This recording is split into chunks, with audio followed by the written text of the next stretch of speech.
ICT বিষয়ের data transmission মোডের ক্ষেত্রে হাফ ডুপ্লেক্স মোড বলতে কি বুঝি?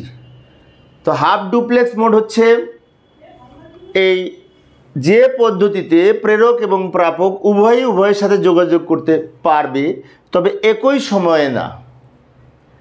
যেমন এই যে ওয়াকি টকি সেটে, বিশেষ করে যখন আইন শৃঙ্খলা বাহিনীর হাতে সেটের মাধ্যমে যখন কথা বলে, তখন একজন কথা বলা শুরু করে, অপর প্রান্ত শোনে, তারপর কথা বলা শেষ হলে ওভার বলে একবার, বলার সাথে সাথে তখন উনি যদি পরবর্তীতে অপর প্রান্ত থেকে যদি বলার ইচ্ছা হয়, তাহলে উনি আবার কথা বলবে, ইনি তখন শুনবে।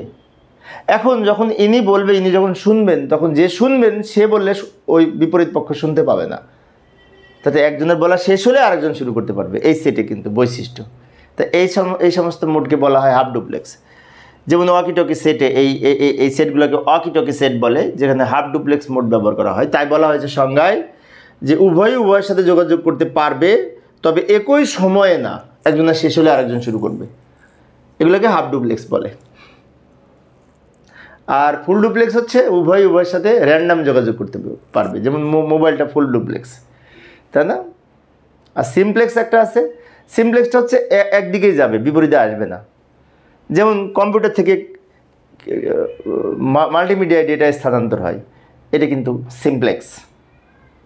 কিবোর্ড থেকে কম্পিউটারের ডেটা স্থানান্তর, এগুলো সিমপ্লেক্স। ওগুলো একদিকেই যাবে, আর বিপরীত দিকে আসবে না, তারপর সিমপ্লেক্স বলে।